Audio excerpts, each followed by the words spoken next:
tidak tidak mengalami kematian ya. Jadi Bunda Maria itu menurut tradisi ia ini ketika tidur ya, ketika sudah lanjut usianya, ketika tidur ia diangkat tubuh dan jiwa raganya ke surga ya. Tidak hanya jiwanya tapi tubuhnya. Itulah sebabnya mungkin sekarang kita tidak menemukan adanya makam Bunda Maria ya. Sampai saat ini kita belum menemukan makamnya Bunda Maria. Karena memang Bunda Maria ini tidak meninggal. Katakan hanya tidur, lalu diangkat tubuh dan jiwa raganya. Ya. Mengapa ada dogma kita? Jadi di dalam iman kita, kita ini punya dogma Bunda Maria, ada 4 dogma, yaitu apa saja? Pertama, dogma tentang Bunda Maria dikandung tanpa noda dasa asal, lalu Bunda Maria yang Maria tetap diangkat ke perawan. surga. Ya, Maria Maria tetap perawan dulu, lalu Maria diangkat ke surga, lalu Maria dimahkotai di di surga ya. surga. Iya, jadi ada 4 dogma. Bukan. Yang keempat itu Maria Bunda Allah ya. Jadi pertama Maria dia dikandung tanpa noda dosa, Maria tetap perawan, Perawan. Maria diangkat ke surga dan Maria sebagai Bunda Allah ya. Sekarang kalau kita akan membahas Maria diangkat ke surga, kita lihat apa dasarnya mengapa ada dogma ini ya. Kita lihat slide berikutnya ya. Jadi dogma ini berkaitan dengan dogma Bunda Maria yang dikandung tanpa noda dosa asal atau Immaculate Conception ya. Ini kita rayakan, gereja rayakan setiap tanggal 8 Desember ya. Di setiap tanggal 8 Desember kita merayakan Bunda Maria yang dikandung tanpa noda dosa. Apa dasar imannya? Kita lihat slide berikutnya. Ya, next slide. Ya, ya, jadi kita baca bersama dari Lukas ya. Dalam bulan yang ke-6, Allah menyuruh malaikat Gabriel pergi ke sebuah kota di Galilea bernama Nazaret kepada seorang perawan yang tunangan dengan seorang nama Yusuf dari keluarga Daud. Nama perawan itu Maria. Ketika malaikat itu masuk ke rumah Maria, ia berkata, "Salam, hai engkau yang dikaruniai, Tuhan menyertai engkau." Ya. Dari sapaan malaikat Gabriel ini kita akan melihat bahwa Bunda Maria ini penuh rahmat. Salam hai engkau, kalau dalam bahasa Inggrisnya Hail Mary full of grace. Salam Maria penuh rahmat. Penuh rahmat artinya hidup Bunda Maria ini dipenuhi dengan rahmat Allah. Jika dipenuhi dengan rahmat Allah, artinya tidak ada noda dosa sedikit pun. Karena dosa itu adalah lawan dari rahmat. Jika penuh rahmat, artinya tidak ada dosa dalam diri Bunda Maria. Karena Bunda Maria sejak dari awal, ia dikandung oleh ibunya, yaitu siapa? Santa Ana. Ia telah dipersiapkan tanpa noda, ya. Tanpa noda dosa. Mengapa demikian? Slide berikutnya. Ya. Dogma Maria dikandung tanpa noda dosa dikeluarkan oleh Paus ke-9, Paus Pius ke-9 dalam Konstitusi Apostolik Ineffabilis Deus ya pada tanggal 8 Desember 1854. Jadi sudah hampir 300 tahun yang lalu ya.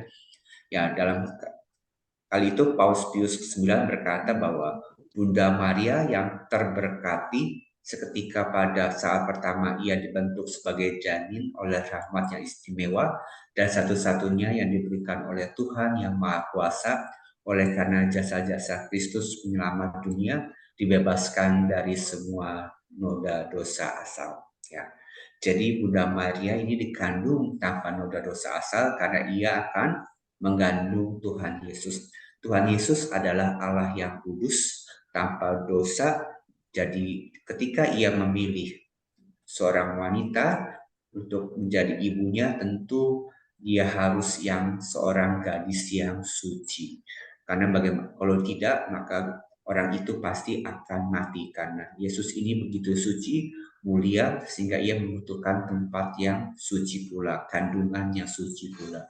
Sehingga Bunda Maria ini, rahim Bunda Maria ini merupakan tabernakel yang pertama, di mana tubuh Yesus bersemayam ya. Jadi Bunda Maria harus suci. Ide simpelnya karena Yesus adalah orang yang suci, sehingga ia membutuhkan tempat yang suci, yaitu untuk dia tumbuh besar dalam rahim seorang wanita yang juga harus suci ya.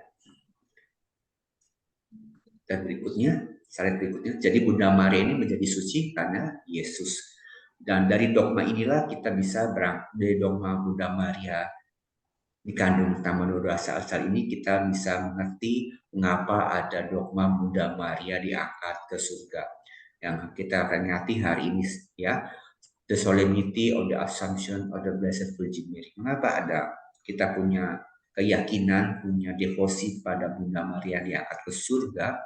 Ya, slide berikutnya ya. Ya, dasar dogma ini adalah karena Bunda Maria tidak terkena noda dosa asal dan karenanya juga tidak berdosa sepanjang hidupnya. Maka ia menjadi yang pertama dari seluruh orang beriman yang menerima penggenapan janji Kristus akan mahkota kehidupan abadi. Bunda Maria telah membuktikan iman dan kesetiaannya sampai akhir hidupnya, maka ia beroleh penggenapan janji Tuhan.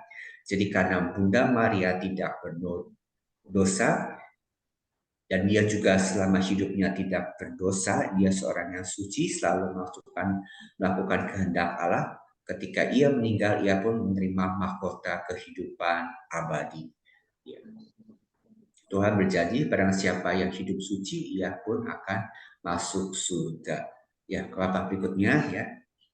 Dogma Maria diangkat surga ini dinyatakan oleh Paus Pius ke-12 pada tanggal 1 November 1950. Jadi satu abad ya, kira-kira satu abad setelah dogma Bunda Maria diangkat ke surga, Paus Pius yang ke-12 menetapkan dogma Maria diangkat ke surga ini dalam surat ensikliknya Munificentissimus Deus, di mana di situ dikatakan bahwa dicuplikan aja, Maria Bunda Allah yang tak bernoda dan Bunda Allah yang tetap perawan, setelah selesai hidupnya di dunia, diangkat tubuh dan jiwanya ke dalam kemuliaan surgawi.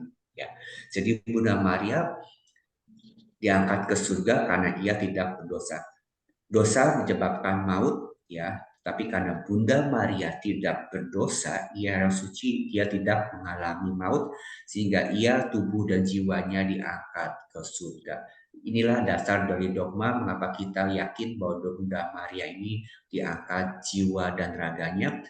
Pertama, sejak dari kandungan, ia digandung tanpa noda dosa asal, ia telah hidup suci, dan karena hidup suci dan tak berdosa, maka Bunda Maria pun tak mengalami kematian.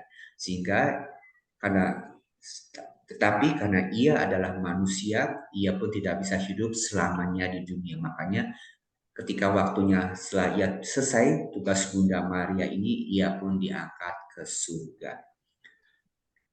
Mungkin tanda petiknya di sini adalah diangkat ya. Beda dengan Tuhan yang naik ke surga.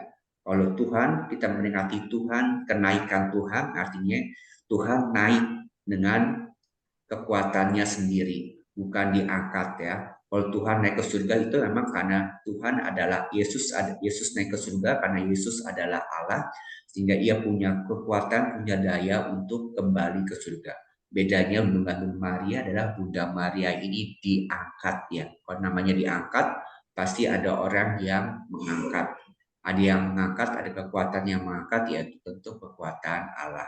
Tetapi Bunda Maria layak diangkat karena dia adalah seorang yang suci dan tak berdosa. Jadi inilah dasar yang mengapa kita percaya bahwa Bunda Maria ini sungguh-sungguh telah menang, sudah hidup suci dan diangkat ke surga. Slide berikutnya. Ya. Paus Pius ke-12 juga menyatakan bahwa ajaran tentang Bunda Maria diangkat ke surga akan mendorong kita untuk mencontoh teladan Maria dan mengarahkan hati kepada pengharapan iman kita akan kebangkitan. Jadi dogma ini mengajak kita ini punya pengharapan seperti Bunda Maria. Kita mau berharap bahwa kita pun asalkan kita ini mau hidup suci, kita pun dan meneladani Bunda Maria dan Tuhan Yesus, kita pun bisa diangkat ke surga. Yaitu kita dapat berharap bahwa mereka yang merenungkan teladan mulia yang ditujukan oleh Bunda Maria akan semakin yakin tentang nilai sebuah kehidupan manusia yang dipersembahkan dengan cinta untuk melaksanakan kehendak Bapa dan untuk membawa kebaikan kepada sesama. Maka dengan cara yang agung ini, semoga semua orang dapat dengan jelas melihat kepada tujuan akhir yang mulia dari tubuh dan jiwa kita. Akhirnya adalah harapan kami bahwa kepercayaan akan pengangkatan tubuh Maria ke surga akan membuat iman kita akan kebangkitan kita sendiri menjadi semakin kuat dan menjadi lebih berdaya guna. Jadi dogma ini ingin mengajak kita sambil bersama-sama kita pun bersama-sama Bunda Maria menuju surga, yaitu dengan meneladani Bunda Maria dengan hidup suci, melakukan kehendak Tuhan, selalu berserah, yaitu seperti kata Bunda Maria, aku ini hamba Tuhan, terjadilah padaku menurut kehendak-Mu. Kita pun diajak untuk pasrah, untuk berserah kepada kehendak Tuhan. Memang pada saat kita mati, tubuh kita tidak diangkat ke surga. Kita sebagai manusia, kita punya dosa asal, kita semua akan mati, dan tubuh kita akan tinggal di dunia, hanya jiwa kita yang terangkat. Tetapi di surga nanti kita ini akan diberi tubuh yang baru. Bentuknya seperti apa, kita tidak tahu. Akan ada kebangkitan badan di dalam syahadat. Kita percaya, kita berdoa bahwa kita percaya adanya kebangkitan badan. Kebangkitan badan seperti apa kita belum tahu. Hanya setelah kita meninggal kita baru tahu tubuh jasmani apa, tubuh apa yang akan kita miliki, yang Tuhan berikan kepada kita di surga nanti.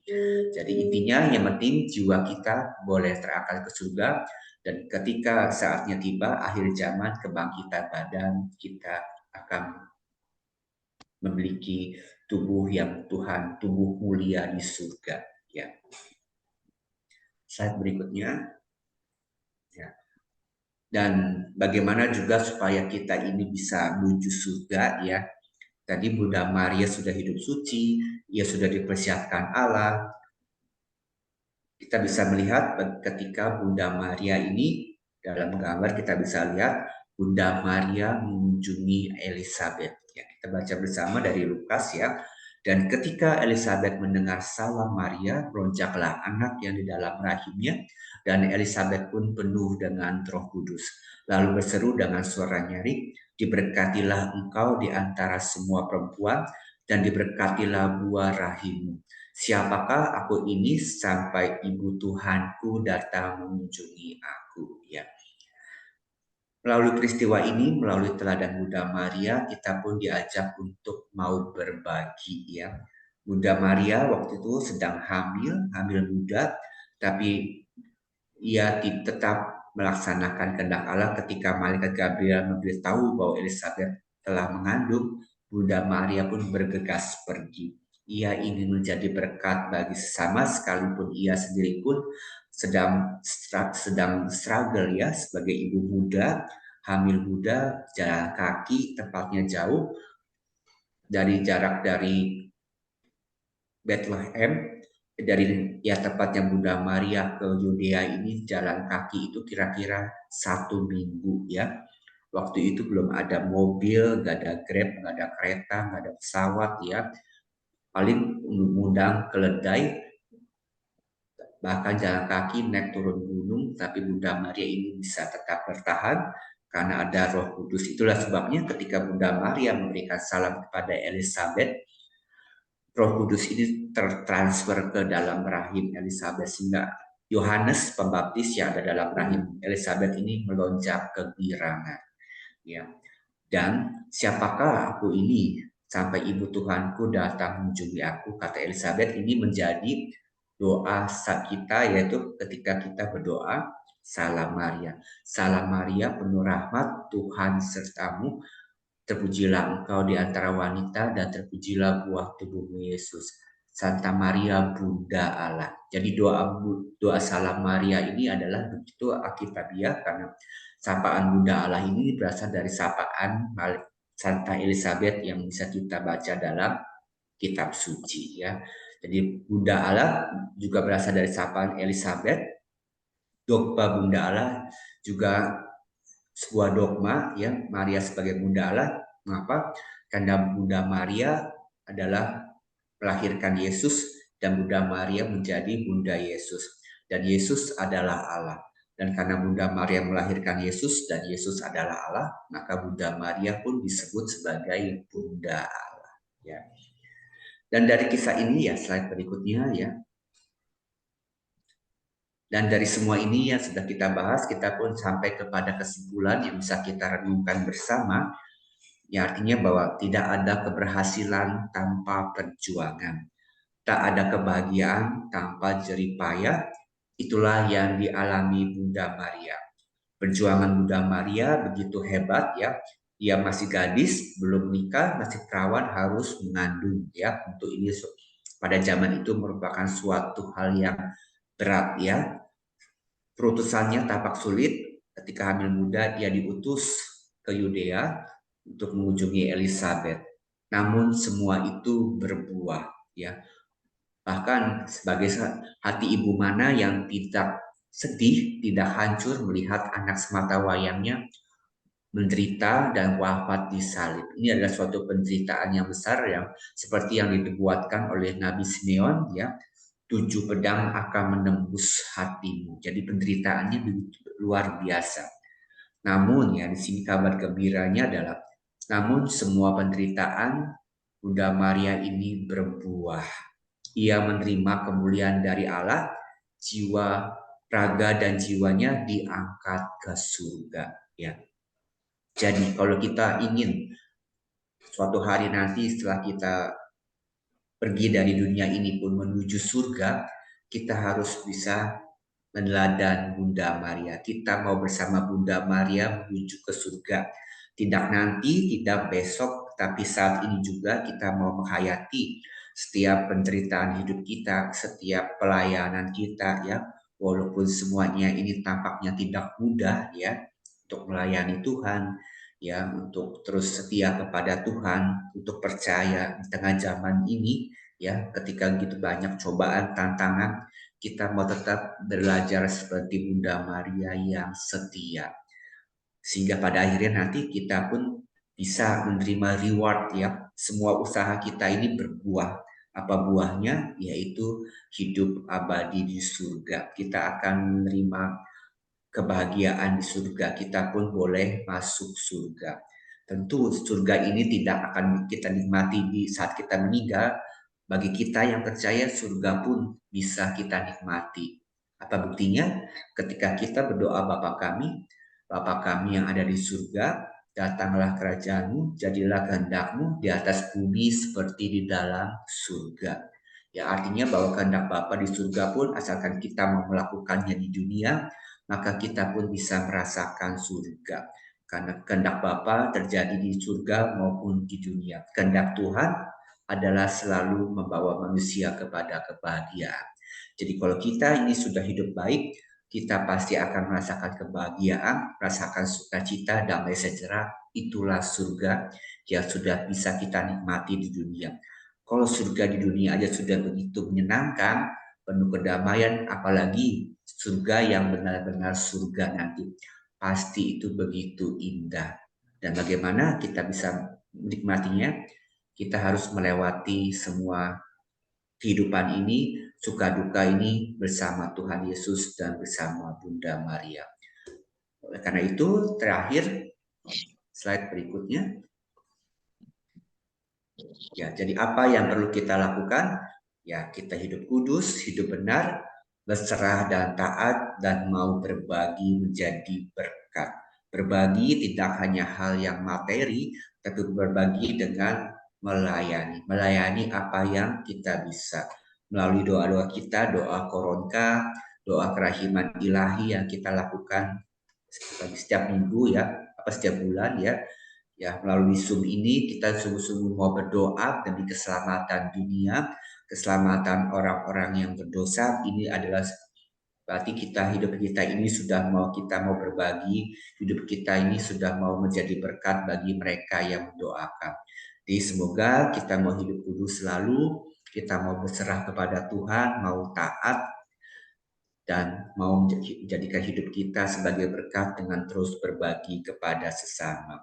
Sehingga akhirnya slide terakhir, ya, Bunda Maria, doakanlah kami orang yang berdosa ini. Amin. Sekian, Tuhan memberkati. Terima kasih atas pencerahan